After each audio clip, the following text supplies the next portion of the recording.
성문 밖에서 거주하고 있던 이 나병 환자들은 늦은 밤이었지만 성문 문지기를 찾아가서 아람 진영에서 일어났던 일들을 이야기합니다. 이 소식을 들은 문지기는 왕궁으로 달려가서 나병 환자들이 전한 이 소식, 아람 진영에 일어났던 이 이야기들을 전달하는데, 엘리사를 통해 역사하신 하나님을 신뢰하고 놀라운 일을 이루실 것을 믿었던, 그리고 기대했다라면 문지기의 말을 듣자마자 이스라엘 왕은 아람 진영으로 사람을 보내서 그들이 두고 갔던 모든 것들을 탈취하고 누렸을 겁니다. 하지만 이스라엘 왕은 나병 환자들이 전한 소식이 사실인지, 아니면 아람 군대가 군대를 매복하고 있다가 이스라엘 군대를 공격하기 위한 계략인지를 고민하면서 그 어떤 결정도 내리지 못하는, 그래서 고민하고 전전긍긍하는 그런 모습들을 보여주고 있습니다. 이런 이스라엘 왕의 모습을 보고 있었던 한 신하 중에 한 사람이 정탐꾼을 보내서 아람 진영을 살펴보자라고 제안을 합니다. 그는 나병 환자들의 말을 믿지 않아서 굶어 죽으나 믿고 나가서 사실을 확인하기 위해서, 혹은 그들에게 공격을 당해서 죽으나 똑같은 상황이라고 이야기합니다. 특별히 오늘 말씀을 보니까 온 이스라엘이 이미 멸망했는데 뭐가 그렇게 두렵냐라고 표현하는 것을 통해서 그들 땅 가운데는 이미 어려움이 가득했다라는 것을 볼 수 있는데, 그로 인해서 담대하게 나아가라 이렇게 이야기하는 신하의 모습을 보게 됩니다. 그로 인해서 이스라엘 왕은 신하의 제안을 허락하고 아람 진영으로 정탐꾼을 보내 그 땅을 살펴보도록 합니다.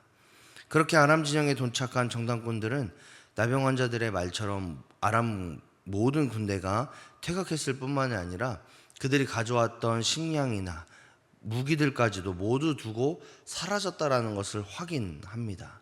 그리고 이 모든 사실을 왕에게 전함으로 인해서 이스라엘 백성 전체가 아람 진영에 나가서 노력했다라고 표현을 하고 있습니다.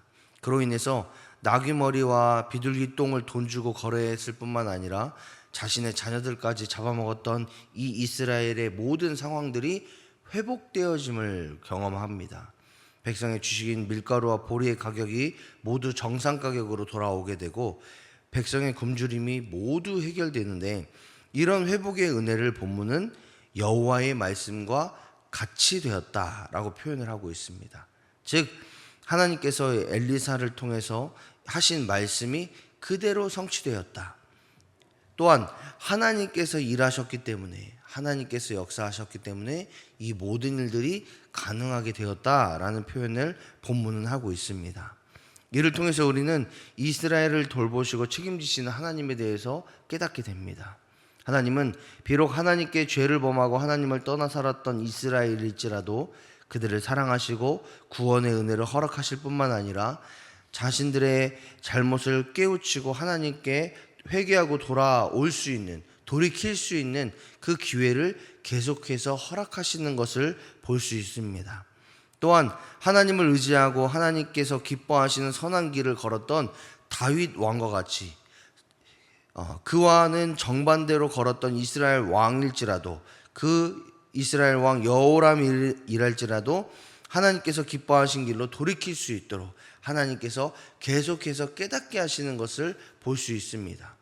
이를 통해서 우리는 우리의 삶 가운데도 우리가 비록 연약하고 비록 미련하여서 하나님을 떠나 죄와 사망의 길을 걸을지라도 하나님은 우리를 절대 포기하지 않으시고 회개의 길로 다시 하나님의 자녀답게 살아가는 은혜의 현장 가운데로 돌아올 수 있도록 하나님은 우리를 계속해서 깨닫게 하시고 돌아오게 하시고 사랑하게 하시고 성실하게 우리의 삶에 찾아오시는 분이라는 것을 우리는 이스라엘 백성들을 통해서 역사하시는 하나님을 통해 깨닫게 되는 겁니다.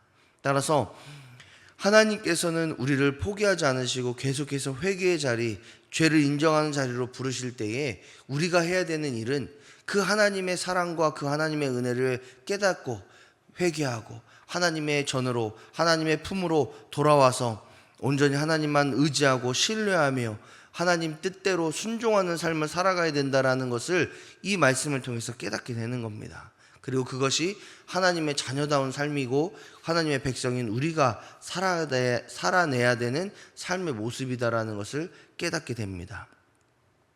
이처럼 이스라엘 왕과 모든 백성이 아람 진영으로부터 구원을 받아서 기쁨을 누리고 있을 때에 엘리사의 예언을 부정하고 하나님을 멸시했던 이스라엘 장관은 성문을 지키고 있습니다.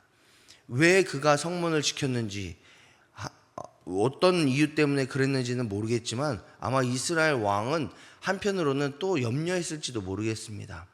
아람 진영이 혹시나 매복하고 있다가 이스라엘을 공격하지 않을까, 혹시나 어떤 문제들이 발생하지 않을까, 그런 염려 때문에 이 장관을 성문 위에 세우고 성문을 지키도록 했습니다.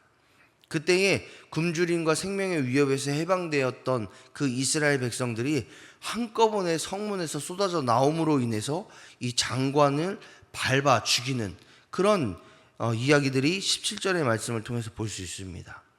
왜 장관을 굳이 밟고 갔는지, 그 장관을 왜 굳이 밟아야만 됐는지는 그런 이유는 알 수 없지만 엘리사의 예언대로 장관은 이스라엘이 굶주림과 생명의 위협에서 해방되는 것을 보았지만 그 기쁨에 참여하지 못하고 배고픔을 해소하지 못한 상태에서 죽게 됐다라는 것을 이 말씀을 통해서 보게 됩니다. 그로 인해서 하나님의 말씀이 그대로 이루어졌다라는 것을 또한 보게 되는 거죠.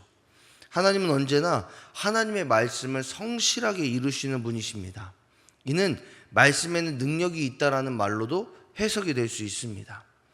하나님께서 세상을 창조하실 때에 하나님의 사람들에게 역사하실 때에도 언제나 말씀으로 역사하셨습니다. 그런 하나님의 형상대로 창조된 것이 바로 우리들입니다. 그렇기 때문에 우리의 말에도 하나님의 형상을 따라 창조되었기 때문에 권세가 있는 거예요.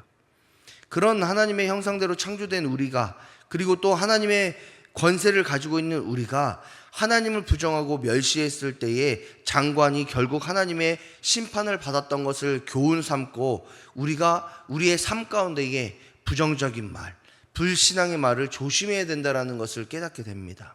왜냐하면 우리의 말에는 권세가 있기 때문에, 또 우리의 말을 하나님께서 들으시기 때문에 그렇습니다. 우리가 말에 부정적인 말, 불신앙의 말, 혹은 다른 사람을 저주하는 말을 했을 때에 하나님께서는 그 말을 들으시고 또 말에 권세 있게 하십니다. 따라서 우리의 삶은 어디에 있든지 누구를 만나든지 어떤 일을 하든지 내 삶을 저주하고 부정하는 그런 부정적인 말을 하지 말고 긍정적인 말, 혹은 내 주변 사람들에게 은혜를 끼치는 말, 축복과 감사의 말로 하나님의 은혜가 삶 가운데 이루어지도록 해야 됩니다. 날마다 성도의 삶은 이런 것이다라는 것을 보여줘야 돼요.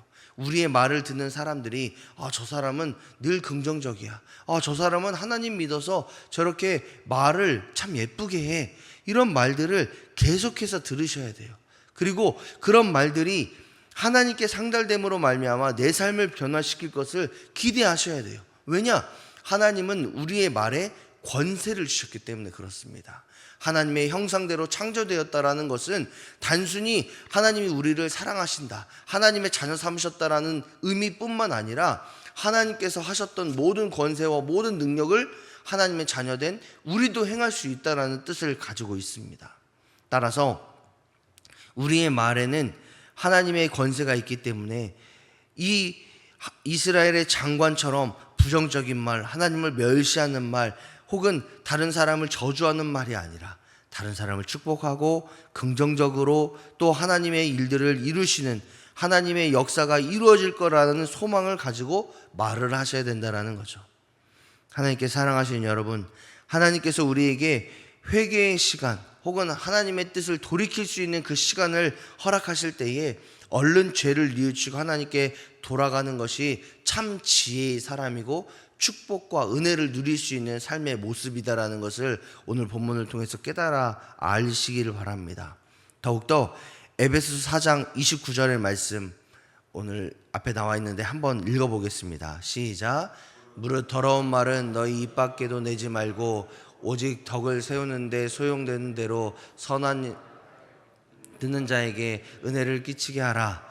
이 말씀을 기억하시면서 내 입술을 내 입 밖에 내는 말은 더러운 말이 아니라 오직 덕을 세우고 하나님의 영광을 나타내는 말을 함으로 말미암아 내 영혼이 또 내 주변의 사람들이 하나님의 은혜를 누릴 수 있도록 하는 그런 축복된 삶을 내가 살아간다.